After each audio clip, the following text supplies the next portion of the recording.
Bonjour, bienvenue dans ma chaîne pour cette nouvelle vidéo. Mon nom c'est Gisèle, c'est toujours un plaisir pour moi de vous accueillir. Alors c'est la première fois que vous découvrez ma chaîne, ben, abonnez-vous, restez jusqu'à la fin et surtout à la fin de la vidéo, participez au débat. Alors si vous n'êtes pas encore abonné à ma chaîne, s'il vous plaît, abonnez-vous. Alors aujourd'hui, je vais vous parler de l'histoire d'une jeune fille camerounaise.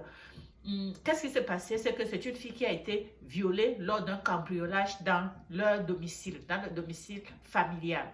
Alors, je vais vous présenter la vidéo tout de suite et on va commenter par la suite. OK? Voilà.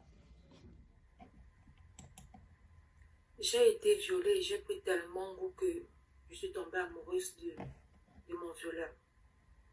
En fait, il y a un peu, nous avons été cambriolés, bref, nous sommes restés à la maison, on a entendu des bruits, mes parents ont entendu des bruits. Et quand ils sont arrivés au salon, ils se sont rendus compte qu'il y avait des intrus dans la maison, qu'il y avait une arme. C'est comme ça qu'ils nous ont menacés. Ils ont amené mes parents dans la maison et puis ils ont pris tout ce qu'il y avait. Ils ont pris l'argent, les téléphones de tous les membres de la maison.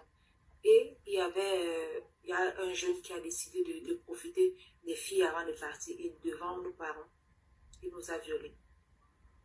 Bon, avec ma soeur, je ne sais pas trop comment ça s'est passé, mais bref, avec moi, c'était dans le même salon déjà, mais du côté du canapé. C'est-à-dire, tout le monde savait ce qui se passait là-bas, mais personne ne voyait ce qui se passait. Il y a les chaises quand même qui cachaient. Il m'a amené des côtés. Et c'est bizarre de raconter, c'est même honteux de raconter, mais j'avais jamais ressenti quelque chose comme ça. En fait, j'avais jamais ressenti autant de plaisir. Dès le début, c'est vrai, je résistais parce que c'était un viol, c'était que je ne connaissais pas. Mais finalement, je me suis laissée aller et j'ai tellement aimé que lui-même, il a senti ça. Et lui-même, il a senti ça. À un moment même, il a laissé sa cagoule tomber. Il a carrément enlevé. Et puis, il m'a regardé dans les yeux. Il m'a fixé comme ça. Bref, il a compris. J'ai vu son visage, mais j'ai rien dit. Et après, ils sont partis. Mais ils sont partis. J'ai tellement repensé au moment. Bref, pendant des semaines, il n'y avait que son image dans ma tête. Et je n'ai pas été bouleversée comme les autres qui ont souvent ce problème quand c'est comme ça. Ils ont peur, machin. Je n'ai pas été bouleversée. Au contraire, je ne faisais que penser à ça. Je ne faisais que penser à ça. Finalement, j'ai commencé à chercher le gars. Partout, les gars que je voyais dans la rue, j'essayais de voir son visage. Bref, je cherchais son visage parmi tous les gars que je croisais dans la rue. Et quelques mois après, un jour, j'étais sur la moto. J'ai vu un gars passer comme lui.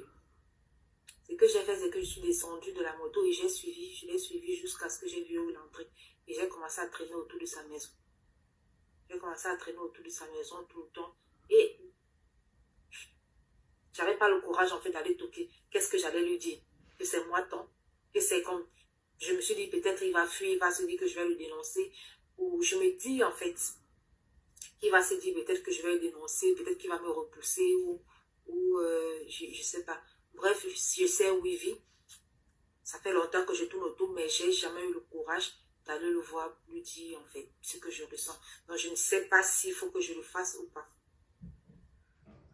J'espère que vous êtes surpris comme moi en écoutant cette vidéo. Vous savez, généralement, quand une femme est violée, elle est marquée à vie, à jamais, par cette histoire. Sa vie est à jamais chamboulée.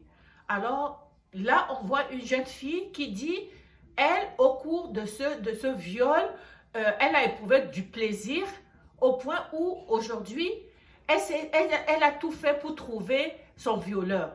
Elle veut retrouver le violeur parce qu'elle en est tombée amoureuse. Vous comprenez? Alors, on se demande, qu'est-ce qui s'est passé? Parce que c'est un syndrome. Hein? Il y a des gens qui vont tomber amoureux de cambrioleurs dans leur maison. Et ça, c'est toujours quelque chose qui est difficile à comprendre. Alors, cette jeune fille dit, lors de ce viol, le violeur a enlevé sa cagoule quand il s'est rendu compte que la fille prenait plaisir à cet acte-là. Ok? Alors, je ne sais pas vous, quand vous avez écouté cette vidéo, qu'est-ce qui se passe dans votre tête? Est-ce que vous pensez que cette fille est folle? Est-ce que vous pensez que ce qu'elle dit, qu'elle est en train de faire un buzz? Qu'est-ce que vous pensez de ce qui lui est arrivé? Est-ce que vous avez déjà vécu ce genre de situation? Alors, dites-moi en commentaire, qu'est-ce que cette vidéo, qu'est-ce que vous avez appris de cette vidéo?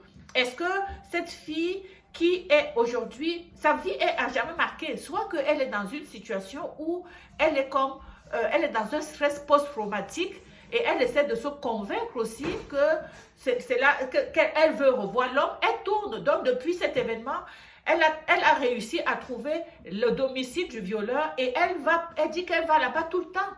Donc, il y a quelque chose qui se passe. Ce n'est pas normal qu'elle aille tout le temps faire le tour du quartier en espérant que le monsieur va lui parler. Alors, elle dit ceci. Elle dit, j'ai même peur de lui parler parce que je ne veux pas qu'il pense que je veux le dénoncer. C'est l'une des raisons pour laquelle elle n'ose pas aller le voir. Ok? Alors, c'est vraiment quelque chose de particulier, hein, vraiment, de voir une jeune fille qui est tombée amoureuse au point où elle cherche la personne. Parce que généralement, dans des syndromes qui se sont déjà produits dans le passé, parce que ce n'est pas la première fois, la femme a eu du plaisir à la séance et par la suite, elle n'a plus pensé à retrouver la personne. Mais dans ce cas-ci, elle veut retrouver la personne, elle veut établir une relation avec cette personne. Est-ce que c'est normal? Est-ce qu'elle n'est pas dans une situation où elle est présentement sous il y a quelque chose qui se passe? Alors, on va continuer le débat dans la section commentaires. Alors, n'hésitez pas de me dire ce que vous pensez de cette histoire et on se retrouve pour une prochaine vidéo. N'hésitez pas, n'oubliez pas de vous abonner si vous ne l'êtes pas encore parce que c'est gratuit les abonnements. Alors, ciao!